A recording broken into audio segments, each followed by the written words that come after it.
भारत के लक्ष्य को यदि हम हासिल करना चाहते हैं तो बिना लेवल प्लेइंग फील्ड ये दिए इंडस्ट्री को हम इस लक्ष्य को नहीं हासिल कर सकते। इस हकीकत को हम समझते हैं।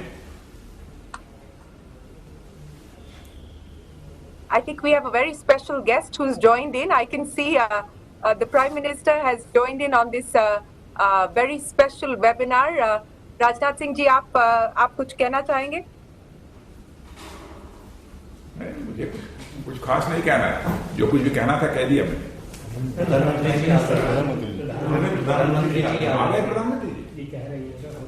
प्रधानमंत्री जी आ गए? जी बिल्कुल आ गए हैं sir. I can see him. Very good. मुझे बेहद खुशी हुई है कि ये हम लोगों का ये जो कार्यक्रम चल रहा है उसमें हमारे आदरणीय प्रधानमंत्री जी अभी सम्मिलित हुए हैं। सबसे पहले मैं रक्षा मंत्रालय, फिक्की और society of industrial defence manufacturers और इंडस्ट्री पार्टनर की ओर से माननीय प्रधानमंत्री श्री नरेंद्र मोदी जी का हार्दिक अभिनंदन करता हूं, उनका मैं स्वागत करता हूं। और मैं प्रधानमंत्री जी को बताना चाहता हूं कि आज की हमारी यह चर्चा बहुत ही फ्रूटफुल रही है और फ्रूटफुल के साथ साथ मैं कह सकता हूं बहुत ही इनकरेजिंग रही है। जिस तरह स्पीकर ने अपने विचार रखे हैं और हमारा क्वेश्चन आंसर का जो सेशन चला है उसमें जिस तरीके से पार्टिसिपेट किया है उससे लगता है कि सारे स्टेक होल्डर्स की जो भी डिसीजंस गवर्नमेंट ऑफ इंडिया के द्वारा हाल फिलहाल लिए गए हैं उसमें उनकी बेहद रुचि है। और मैं आप सभी को बताना चाहता हूं कि डिफेंस सेक्टर में इंडिजिनाइजेशन के लिए हमें हर कदम पर माननीय प्रधानमंत्री जी का पूरा सहयोग और सहयोग के साथ साथ मार्गदर्शन भी प्राप्त होता रहता है। डिफेंस सेक्टर में इंडियन कंपनीज की भागीदारी सुनिश्चित करने के लिए हाल ही में सरकार ने 101 आइटम्स की नेगेटिव लिस्ट जारी की है। इसकी चर्चा मैंने पहले की है और आप सबको जानकारी है।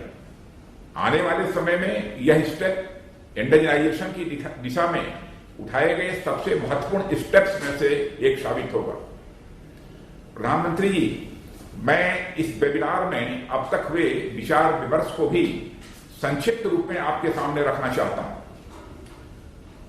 प्रधानमंत्री जी, आपके द्वारा दिए गए आत्मनिर्भरता के मंत्र के आधार पर डिफेंस सेक्टर भी इंडिजिनस मैन्युफैक्चरिंग के क्षेत्र में तेजी से आगे बढ़ रहा है और इस राह में आने वाली जो चुनौतियां हैं उन चुनौतियों और उनके संभावित उपाय, इन चैलेंजेस को मीट आउट करने के लिए और एकेडमिया के कोऑपरेशन और गवर्नमेंट और इंडस्ट्रीज के इनिशिएटिव्स और इस सेक्टर के रोड मैप पर विचार करने के लिए आज इस वेबिनार का आयोजन किया गया है।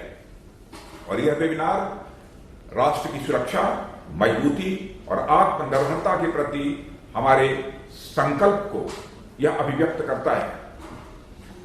रक्षा मंत्रालय, फिक्की और society of industrial defence manufacturers द्वारा संयुक्त रूप से आयोजित इस वेबिनार में आर्म्ड फोर्सेस और इंडस्ट्री के सीनियर लीडरशिप, आईआईटीज के directors, startups, young innovators, entrepreneurs और मीडिया ने एक्टिवली इसमें पार्टिसिपेट किया है।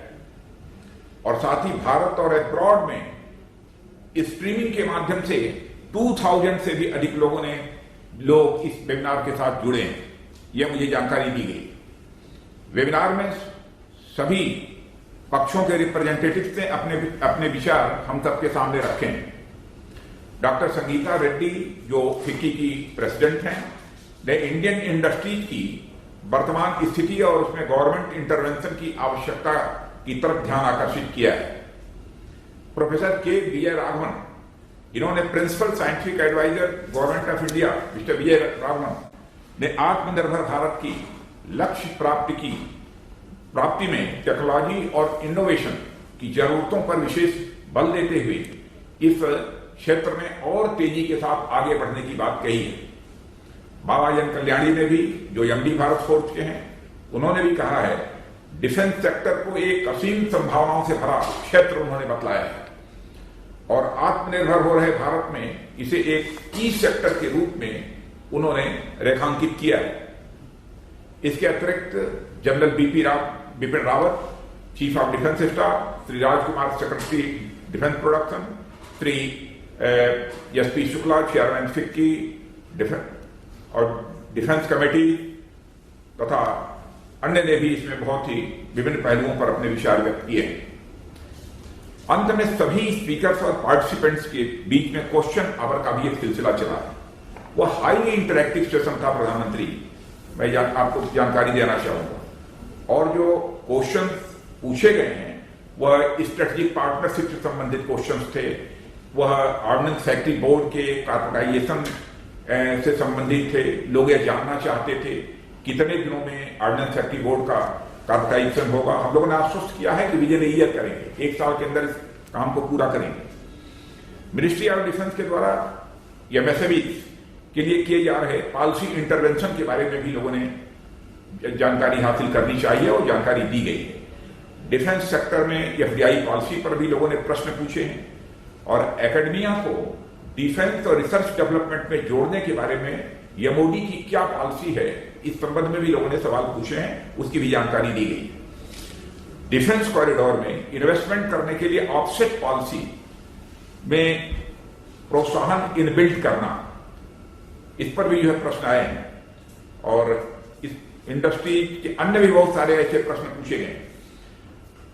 प्रधानमंत्री जी, इस क्वेश्चन आंसर सेशन में कई ऐसे पॉइंट्स मिले जो आने वाले समय में पॉलिसी मेकिंग और डिफेंस सेक्टर में इंडिजिनस मैन्युफैक्चरिंग के लिहाज से मैं मानता हूं कि महत्वपूर्ण होंगी, और इसमें कहीं कोई संदेह नहीं है प्रधानमंत्री जी कि हम सब मिलकर न केवल मेक इन इंडिया के लक्ष्य को पूर्ण रूप से प्राप्त करेंगे, बल्कि मेक फॉर वर्ल्ड के सपने को भी साकार करेंगे।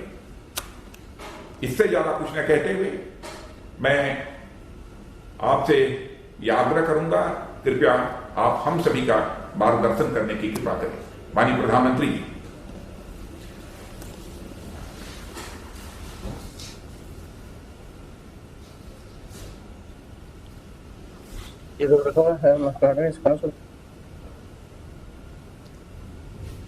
मंत्रिमंडल के मेरे सहयोगी श्रीमान Rajnath ji, chief of defence staff general Bipin Rawat ji, सेना के तीनों अंगों के प्रमुख, भारत सरकार के सभी उपस्थित उच्चाधिकारी, उद्योग जगत के सभी साथी, नमस्कार। मुझे खुशी है कि भारत में रक्षा उत्पादन से जुड़े हुए सभी अहम स्टेक होल्डर्स आज यहां मौजूद हैं। इस सेमिनार के आयोजन के लिए रक्षा मंत्री राजनाथ जी और उनकी पूरी टीम को मैं बहुत बहुत बधाई देता हूं। आज यहां हो रहे इस मंथन से जो परिणाम मिलेंगे, उनसे रक्षा उत्पादन के क्षेत्र में आत्मनिर्भरता के हमारे प्रयासों को अवश्य बल मिलेगा, गति मिलेगी। और आप सब ने जो सुझाव दिए हैं, आज आपने एक सामूहिक मंथन किया है, वो अपने आप में आने वाले दिनों के लिए बहुत उपकारक होगा। मुझे इस बात की भी खुशी है कि रक्षा मंत्री श्रीमान राजनाथ जी इस काम के लिए मिशन मोड में पूरी तरह से जुटे हुए हैं। मुझे विश्वास है कि उनके इन अथक प्रयासों के कारण बहुत ही अच्छे परिणाम मिलना निश्चित है। साथियों, यह किसी से छुपा नहीं है कि भारत कई सालों से दुनिया के सबसे बड़े डिफेंस इंपोर्टर्स में एक प्रमुख देश रहा है। जब भारत आजाद हुआ था, उस समय रक्षा उत्पादन के लिए भारत में बहुत सामर्थ्य था। उस समय भारत में 100 साल से अधिक समय से स्थापित रक्षा उत्पादन का इकोसिस्टम था और भारत जैसा सामर्थ्य और पोटेंशियल बहुत कम देशों के पास था। लेकिन भारत का दुर्भाग्य रहा कि दशकों तक इस विषय पर उतना ध्यान नहीं दिया गया जितना देना चाहिए था। एक प्रकार से ये रूटीन एक्सरसाइज बन गया, कोई गंभीर प्रयास नहीं किए गए और हमारे बाद में शुरुआत करने वाले अनेक देश भी पिछले 50 साल में हमसे बहुत आगे निकल गए। लेकिन अब स्थिति बदल रही है। पिछले कुछ वर्षों में आपने अनुभव किया होगा कि हमारा प्रयास इस सेक्टर से जुड़ी सभी बेड़ियां तोड़ने का एक निरंतर प्रयास है। हमारा उद्देश्य है कि भारतीय में मैन्युफैक्चरिंग बढ़े, नई टेक्नोलॉजीज का भारत में ही विकास हो और प्राइवेट सेक्टर का इस विशेष क्षेत्र में अधिकतम विस्तार हो। और इसके लिए लाइसेंसिंग प्रक्रिया में सुधार, लेवल प्लेइंग फील्ड की तैयारी, एक्सपोर्ट की प्रक्रिया का सरलीकरण, ऑफसेट के प्रावधानों में सुधार, ऐसे अनेक कदम उठाए गए हैं। साथियों, मेरा मानना है कि इन कदमों से भी अधिक महत्वपूर्ण है रक्षा क्षेत्र में देश में एक नई मानसिकता हम सब अनुभव कर रहे हैं। एक नई मानसिकता का जन्म हुआ है। आधुनिक और आत्मनिर्भर भारत के निर्माण के लिए रक्षा क्षेत्र में आत्मविश्वास की भावना अनिवार्य है। बहुत लंबे समय से देश में चीफ ऑफ डिफेंस स्टाफ की नियुक्ति पर विचार किया जा रहा था, लेकिन निर्णय नहीं हो पा रहा था। यह निर्णय नए भारत के आत्मविश्वास का प्रतीक है। बहुत लंबे समय तक रक्षा उत्पादन में विदेशी निवेश की अनुमति नहीं थी। श्रद्धेय अटल जी की सरकार के समय यह नई पहल की शुरुआत हुई थी। हमारी सरकार आने के बाद इसमें और सुधार किए गए और अब पहली बार इस सेक्टर में 74% तक एफडीआई ऑटोमेटिक रूट से आने का रास्ता खोला जा रहा है। यह नए भारत के आत्मविश्वास का परिणाम है। दशकों से ऑर्डिनेंस कारखानों के सरकारी विभागों की तरह ही चलाया जा रहा था। एक सीमित विजन के कारण देश का नुकसान तो हुआ ही, वहां जो काम करने वाले लोग थे, जिनके पास टैलेंट थी, कमिटमेंट था, मेहनती थे, ये हमारा बहुत ही अनुभव से संपन्न हमारा जो मेहनत करने वाला श्रमिक वर्ग वहां जो है, उनका तो बहुत नुकसान हुआ। जिस सेक्टर में करोड़ों लोगों के रोजगार के अवसर बन सकते थे, उसका इकोसिस्टम बहुत ही सीमित रहा। अब ऑर्डिनेंस कारखानों का कॉर्पोरेटाइजेशन करने की दिशा में हम आगे बढ़ रहे हैं। इस प्रक्रिया के पूरा होने पर श्रमिकों और सेना दोनों को बल मिलेगा। यह नए भारत के आत्मविश्वास का प्रमाण है। साथियों, रक्षा उत्पादन में आत्मनिर्भरता को लेकर हमारा कमिटमेंट सिर्फ बातचीत में या फिर कागजों तक ही सीमित नहीं है। इसके कार्यान्वयन के लिए एक के बाद एक ठोस कदम उठाए गए हैं। सीडीएस के गठन के बाद सेना के तीनों अंगों में प्रोक्योरमेंट पर समन्वय बहुत बेहतर हुआ है। इससे डिफेंस इक्विपमेंट्स की खरीद को स्केल अप करने में मदद मिल रही है। आने वाले दिनों में डोमेस्टिक इंडस्ट्री के लिए ऑर्डर्स का साइज भी बढ़ने वाला है।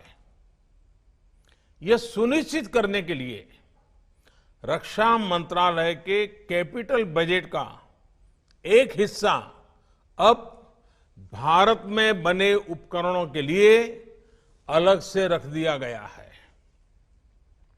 हाल में आपने देखा होगा कि 101 डिफेंस आइटम्स को पूरी तरह से घरेलू खरीद के लिए सुरक्षित कर दिया गया है।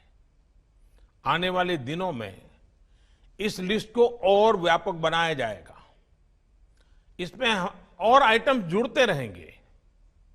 इस लिस्ट का उद्देश्य आयात को रोकना मात्र नहीं है, बल्कि भारत में उद्योगों को प्रोत्साहित करने के लिए यह कदम उठाया गया है। इससे आप सभी साथियों को, चाहे वो प्राइवेट सेक्टर हो, पब्लिक सेक्टर हो, एमएसएमई हो, स्टार्टअप हो, सभी के लिए सरकार की भावना और भविष्य की संभावना अब आपके सामने ब्लैक एंड व्हाइट में क्लियर है। इसके साथ हम प्रोक्योरमेंट प्रक्रिया को स्पीड अप करने के लिए, टेस्टिंग की व्यवस्था को स्ट्रीमलाइन करने के लिए और क्वालिटेटिव रिक्वायरमेंट्स को रेशनलाइज करने के लिए भी लगातार काम कर रहे हैं। और मुझे खुशी है कि इन सभी प्रयासों को सेना के तीनों अंगों का बहुत ही कोऑर्डिनेटेड रूप में बहुत ही सहयोग है, एक प्रकार से प्रोएक्टिव भूमिका है। साथियों, आधुनिक उपकरणों में आत्मनिर्भरता के लिए टेक्नोलॉजी अपग्रेडेशन जरूरी है। जो उपकरण आज बन रहे हैं, उनका नेक्स्ट जनरेशन तैयार करने पर काम करना भी आवश्यक है। और इसके लिए डीआरडीओ के अलावा प्राइवेट सेक्टर में और एकेडमिक इंस्टीट्यूशंस में भी रिसर्च और इनोवेशन को प्रोत्साहित किया जा रहा है। टेक्नोलॉजी ट्रांसफर की सुविधा से हटकर फॉरेन पार्टनर्स के साथ जॉइंट वेंचर्स के माध्यम से को प्रोडक्शन के मॉडल पर बल दिया जा रहा है। भारत के मार्केट साइज को देखते हुए हमारे फॉरेन पार्टनर्स के लिए अब भारत में ही प्रोडक्शन करना सबसे उत्तम विकल्प है। साथियों, हमारी सरकार ने शुरू से ही रिफॉर्म, परफॉर्म एंड ट्रांसफॉर्म इस मंत्र को लेकर के हमने काम किया है। रेड टेपिज्म कम करना और रेड कारपेट बिछाना, यही हमारा प्रयास रहा है। ईज ऑफ डूइंग बिजनेस को लेकर 2014 से अब तक जो सुधार किए गए हैं, उनका परिणाम पूरे विश्व ने देखा है। Intellectual property, taxation, insolvency and bankruptcy, यहां तक कि स्पेस और एटॉमिक एनर्जी जैसे बहुत कठिन और जटिल ऐसे जो विषय माने जाते हैं, उन विषयों पर भी हमने रिफॉर्म्स करके दिखाए हैं। और आप तो अब भली भांति जानते हैं, पिछले दिनों लेबर लॉज में रिफॉर्म्स का सिलसिला भी लगातार जो शुरू हुआ है, चल रहा है। कुछ साल पहले तक इस प्रकार के विषयों पर सोचा भी नहीं जाता था, और आज ये रिफॉर्म्स जमीन पर उतर चुके हैं। रिफॉर्म्स का यह सिलसिला थमने वाला नहीं है। हम आगे बढ़ते ही जाने वाले हैं, और इसलिए न थमना भी है और न थकना भी है। न मुझे थकना है, न आपको थकना है। हमें आगे भी आगे बढ़ते रहना है, और हमारी तरफ से मैं आपको बताता हूं, यह हमारा कमिटमेंट है। साथियों, जहां तक इंफ्रास्ट्रक्चर की बात है, जो डिफेंस कॉरिडोर पर तेजी से काम चल रहा है, उत्तर प्रदेश और तमिलनाडु सरकारों के साथ मिलकर state of the art infrastructure तैयार किया जा रहा है। इसके लिए आने वाले 5 सालों में 20,000 करोड़ रुपए के निवेश का लक्ष्य रखा गया है।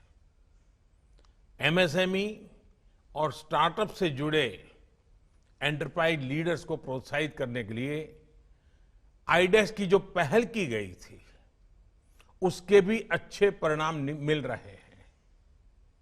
इस प्लेटफॉर्म के माध्यम से 50 से अधिक स्टार्टअप्स ने सैन्य उपयोग के लिए टेक्नोलॉजी और प्रोडक्ट्स को विकसित किया है। साथियों, मैं एक और बात आपके सामने खुले मन से रखना चाहता हूं। आत्मनिर्भर भारत का हमारा संकल्प इनवर्ड लुकिंग नहीं है। ग्लोबल इकोनॉमी को ज्यादा रेजिलिएंट, ज्यादा स्टेबल बनाने के लिए, विश्व में शांति के लिए एक सक्षम भारत का निर्माण ही इसका लक्ष्य है। यही भावना डिफेंस मैन्युफैक्चरिंग में आत्मनिर्भरता के लिए भी है। भारत में अपने कई मित्र देशों के लिए रक्षा उपकरण का एक भरोसेमंद सप्लायर बनने की क्षमता है। इससे भारत की स्ट्रेटेजिक पार्टनरशिप को और बल मिलेगा, और हिंद महासागर क्षेत्र में भारत की नेट सिक्योरिटी प्रोवाइडर की भूमिका और सुदृढ़ होगी। साथियों, सरकार के प्रयास और प्रतिबद्धता आप सभी के सामने है। अब आत्मनिर्भर भारत के संकल्प को हमें मिलकर के इसे सिद्ध करना है। चाहे प्राइवेट सेक्टर हो या पब्लिक सेक्टर हो, या फिर हमारे फॉरेन पार्टनर्स, आत्मनिर्भर भारत सभी के लिए विन विन संकल्प है। इसके लिए आपको एक बेहतर इकोसिस्टम देने के लिए हमारी सरकार प्रतिबद्ध है। यहां आपकी तरफ से जो भी सुझाव आए हैं, वे बहुत ही उपयोगी सिद्ध होने वाले हैं। और मुझे बताया गया है कि defence production and export promotion policy का ड्राफ्ट सभी स्टेक होल्डर्स के साथ साझा किया गया है। आपके फीडबैक से इस पॉलिसी को जल्द से जल्द लागू करने में मदद मिलेगी। यह भी जरूरी है कि आज का ये सेमिनार एक वन टाइम इवेंट न रहे, बल्कि आगे भी ऐसे आयोजन होते रहें। इंडस्ट्री और सरकार के बीच लगातार विचार विमर्श और फीडबैक की स्वाभाविक कल्चर बननी चाहिए। मुझे विश्वास है कि ऐसे सामूहिक प्रयासों से हमारे संकल्प सिद्ध होंगे। मैं फिर एक बार आप सबने समय निकाला, आत्मनिर्भर भारत बनाने के लिए आत्मविश्वास के साथ आप जुटे, मुझे विश्वास है कि आज जो संकल्प हम सब ले रहे हैं, इसको पूर्ण करने में हम सब अपनी अपनी जिम्मेवारी बहुत अच्छे ढंग से निभाएंगे। मैं फिर एक बार आप सभी को बहुत बहुत शुभकामनाएं देता हूं। बहुत बहुत धन्यवाद। సెరెనిటీ మోడల్ హై స్కూల్ విద్యార్థులకు అమ్మఒడి, సామాన్యులకు అందుబాటులో ఉన్న బడి సెరెనిటీ. మేడ్చల్ జిల్లాలో మేటిగా నిలిచి సాటిలేని ఫలితాలను సాధిస్తున్న #1 స్కూల్ సెరెనిటీ. మా ప్రత్యేకతలు ప్రతి విద్యార్థి పట్ల వ్యక్తిగత శ్రద్ధ, activity based learning and digital classrooms, computer lab, 100% ఫలితాలు, sports and cultural activities, yoga, abacus మరియు Vedic maths education. Please visit Serenity Model High School, Nagaram. Admissions are in progress. Call 040-271-46899 and 040-271-48699.